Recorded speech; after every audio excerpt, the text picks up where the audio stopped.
हर तरफ बच्चे हंस खेल रहे थे। स्कूल की ब्रेक जहां बच्चों को तफरीह फराहम करती थी, वहीं इन्हें अपने हम जमातों के नजदीक आने का मौका भी देती थी। हर बच्चा ब्रेक में ज्यादा से ज्यादा तफरीह हासिल करने के लिए पुरजोश नजर आता था।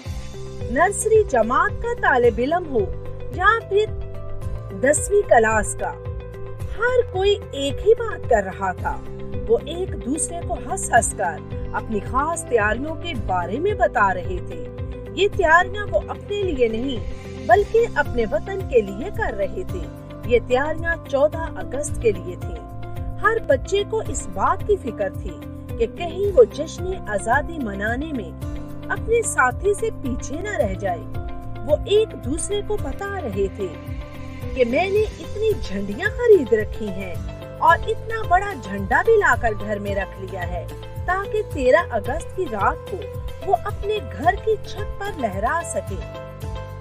स्कूल के इस मैदान में जहाँ हंसते मुस्कुराते बच्चे अपने नन्हे मुन्ने ख्वाब सच करने बैठे थे, वहीं एक कोने में एक ऐसा लड़का भी बैठा था जिसकी हंसी कहीं गुम हो गई थी। इसे देखकर ऐसे मालूम होता था जैसे वो कभी हंसा ही ना हो।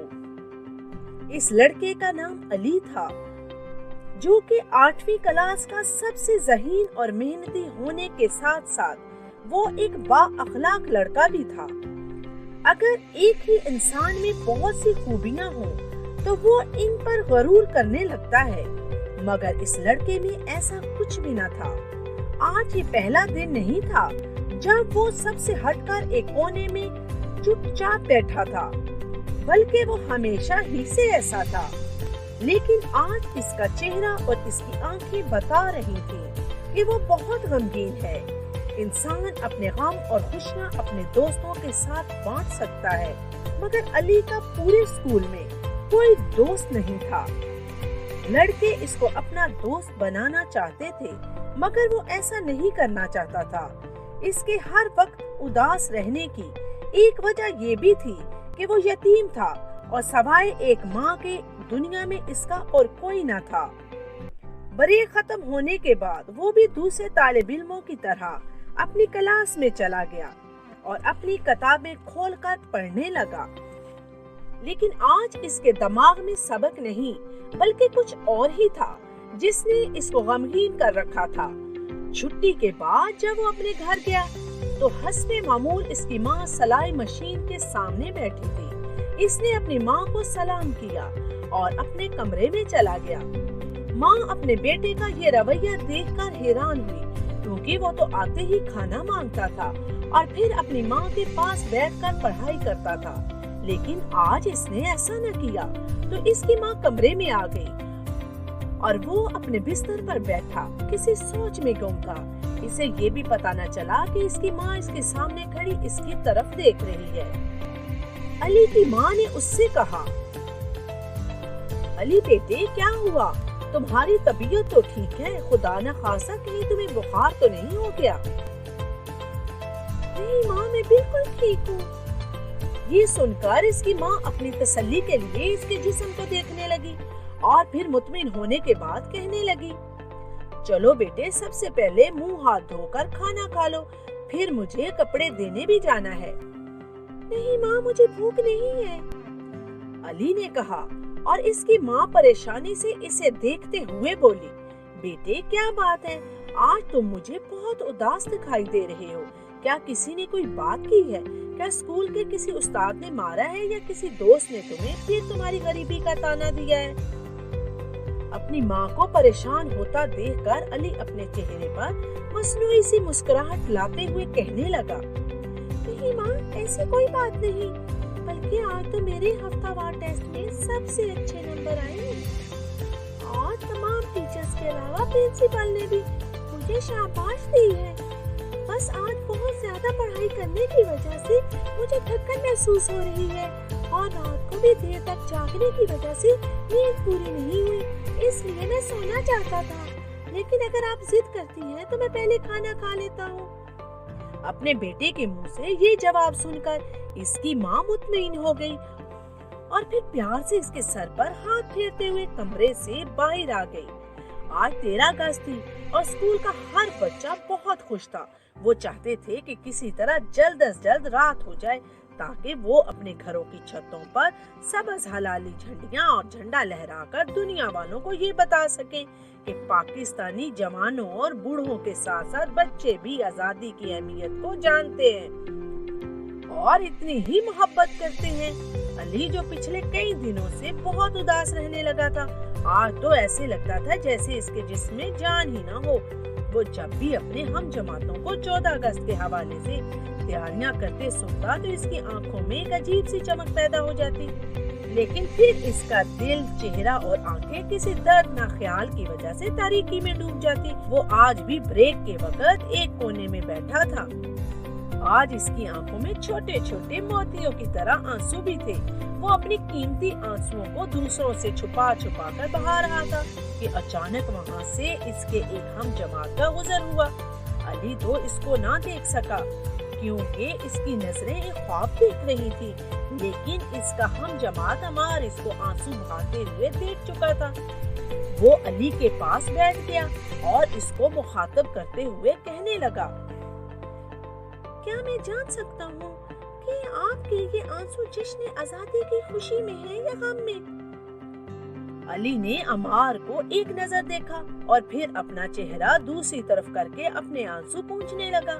जब अमार ने इसकी तरफ से कोई जवाब न पाया तो वो फिर कहने लगा, लगता है जनाब को इस बात का दुख है कि वो स्कूल के सबसे ज़हीन तालिब इल्म क्यों है और इसके साथ और आप बेचारे के कंधों पर स्कूल वालों ने मनी ट्री के फराइज का भी बोझ लाद रखा है। शायद आप इस बोझ को संभालते संभालते थक गए हैं और चाहते हैं कि आपका बोझ मुझ जैसा इंतहाई मेहनती लड़का उठा ले। अगर ऐसी बात है तो मैं आपके लिए ये ओहदा संभालने के लिए तैयार हूँ। अली ने अमार की ये छोटी सी तकरीर सुनकर इसकी तरफ मुस्कुराते हुए देखा, क्योंकि अमार क्लास का नालायक तरीन तालिब इल्म था, लेकिन इसकी बात ने इसके मुरझाए हुए चेहरे को कुछ पल के लिए मुस्कुराने पर मजबूर कर दिया।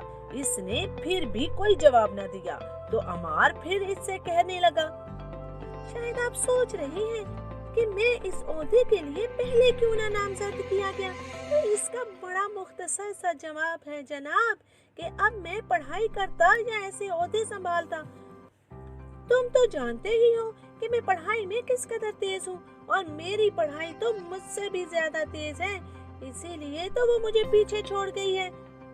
लेकिन तुम बेफिक्र रहो, मैं 2-3 सालों में इसको नाक से पकड़कर पीछे ले आऊंगा। तब तक तो मैं 15 साल का हो जाऊंगा। इस बार अली अमार की बात सुनकर हंस दिया और अमार जैसे इसी मौका की तलाश में था, वो कहने लगा, देखो दोस्त, इंसान की जिंदगी में नशेब व फराज आते रहते हैं, मगर इसका मतलब ये नहीं कि इंसान हिम्मत हार बैठे कि बस अब कुछ नहीं हो सकता। कहते हैं अगर इंसान अपने गम को किसी दूसरे के साथ बांटे तो वो कम हो जाते हैं। मैं भी तुम्हें यूं ही मशवरा दूंगा कि मुझे मालूम है कि तुम किसी को दोस्त नहीं बनाते, इसकी वजह तो मैं नहीं जानता हूँ, लेकिन मैं ये जानते हुए भी कि तुम्हारी दोस्ती के लायक नहीं, तुमसे दोस्ती करना चाहता हूँ। मैं शायद पढ़ाई में तो कभी भी तुम्हारा साथ ना दे सकूं, मगर दोस्ती निभाने में कभी पीछे नहीं रहूंगा। अली अमार की बातें गौर से सुन रहा था और वो अमार को पसंद भी करने लगा था। फिर जब अमार ने इसे दोस्ती की पेशकश करते हुए अपना हाथ आगे बढ़ाया तो इसने भी खुशी से अपना हाथ आगे बढ़ाकर दोस्ती का ऐलान कर दिया। अमार ने अपना लंच बॉक्स खोला, इसमें 2 सैंडविच थे, एक इसने खुद खाया और दूसरा बहुत ही मुश्किल से इसने अली को खिला दिया।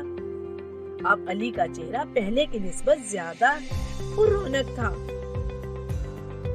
फिर जब अमार ने इससे उदासी की वजह पूछी तो अली ने इसे अपनी जिंदगी के बारे में बताने लगा कि वो बहुत गरीब है, वालिद की वफात के बाद माँ ही इसका सहारा है, जो कपड़े सीकर इसकी फीस के पैसे भरती है और घर का चूल्हा भी इसी की रकम से चलता है। अली ने इसको बताया کہ میں پچھلے کئی دنوں سے اس لیے اداس ہوں کہ 14 اگست پر ہر کوئی اپنے گھر کی چھت پر پاکستانی پرچم لہراتا ہے اور پورے گھر کو چاند ستاروں والی جھنڈیوں سے سجاتا ہے، لیکن میں نے تو آج تک ایسا نہیں کیا۔ میری بھی یہ بڑی خواہش ہے کہ میں بھی جشن آزادی مناؤں اور اپنے گھر کو جھنڈیوں سے سجاؤں، مگر گھر کے حالات اجازت نہیں دیتے۔ اگر میں اپنی ماں سے کہوں گا تو وہ کسی نہ کسی طریقے مجھے اتنے پیسے دے دیں گی کہ میں اپنی خواہش پوری کر سکوں، لیکن میں اپنی ماں پر مزید بوجھ نہیں ڈالنا چاہتا۔ علی کی بات سن کر عمار مسکرایا اور کہنے لگا، لو جی، اتنی سی بات کے لیے آپ اتنے پریشان ہیں؟ ارے یار، دوست کس لیے ہوتے ہیں؟ سچ پوچھو تو مجھے پہلے ہی سے اس بات کا شک تھا کہ تم جھنڈیوں وغیرہ کے لیے پریشان ہو۔ دوست، میرے پاس گھر میں اتنی جھنڈیاں ہیں کہ سنبھالنا مشکل ہے۔ اوپر سے یہ ہوا کہ ایک جھنڈا تو میں بازار سے خرید لایا اور دوسرا میرے والد صاحب خرید لائے ہیں۔ اس کے علاوہ 2 جھنڈے پچھلے سال کے بھی پڑے ہوئے تھے۔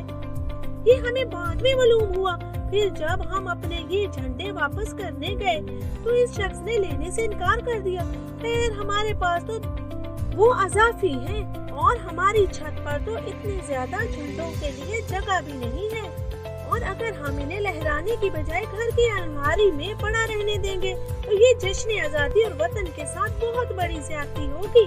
اس لیے کیوں نہ ہم تمہارے گھر پر لہرا دیں، یوں ہماری یہ مشکل بھی حل ہو جائے گی اور تمہاری خواہش بھی پوری ہو جائے گی۔ باقی رہ گئی بات جھنڈیوں کی تو وہ ہمارے پاس اتنی ہے کہ تم گنتے گنتے تھک جاؤ گے۔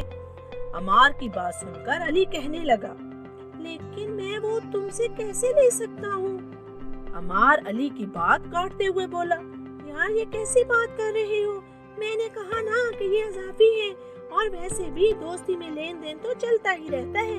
اگر تم یہ ایسے نہیں لینا چاہتے تو میں تم سے اس کے بدلے کوئی چیز مانگ لیتا ہوں۔ عمار نے کہا تو علی بھی جھٹ سے بولا، ہاں ہاں کہو، تم کیا چاہتی ہو؟